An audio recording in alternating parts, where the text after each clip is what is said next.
And joining us now is our own Roger Stone.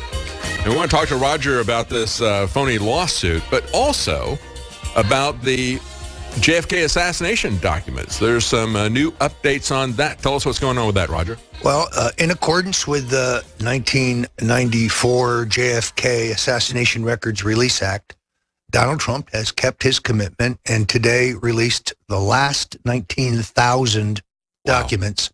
Wow. And has ordered that no document can be withheld entirely. And to the extent that there is withheld material, which is under his orders only supposed to regard someone who is still living, that material will be re-reviewed for release in 2021. So he has kept his commitment over the objections of the intelligence agencies, who asked that this last 19,000 be kicked off another 25 years. And he said, don't ask again. Wow. So, That's great. I have not yet had a chance to determine how much of the material is redacted, but based on what I can see, because this was just released this morning, he has kept the commitment that he made to me and to others to make this material public.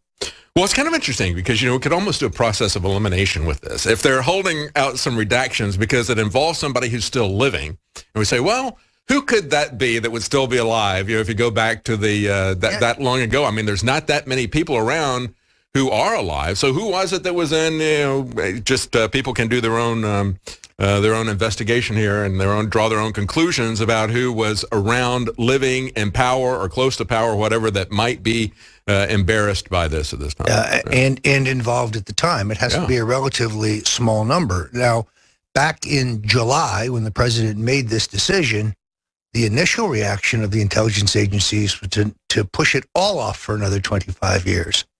The president overruled them. Then they redacted more material than he thought necessary, so he told them to go back to the drawing board, and the result is what we have today.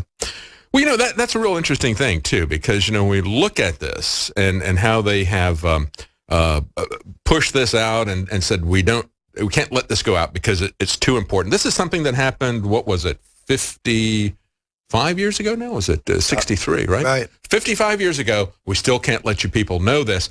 And yet we saw the same game being played with the Intelligence Committee. They had the memo where they had drawn the conclusions and they had their report and they said, no, it's top secret, can't see it. President Trump looked at it, put it out there unredacted, and we saw all of that stuff. And we said, this is what we've all been talking about for the last year. This is not even really anything new. So the big scandal to me about that was the fact that they would try to hide that report, try to classify it as top secret when it was something that, A, we pretty much already knew, and B, the public should have known that. Well, and their argument that, Mr. President, we're gonna expose our people is false. Most of their people are dead, are no longer in service. 55 years. But what they are exposing is their methods. They leak then, they leak now. They fabricate stuff then, they fabricate stuff now, the Steele memo. So it's a window into they assassinate then, they assassinate now. Exactly right. Yeah. So it's a window into how they operate.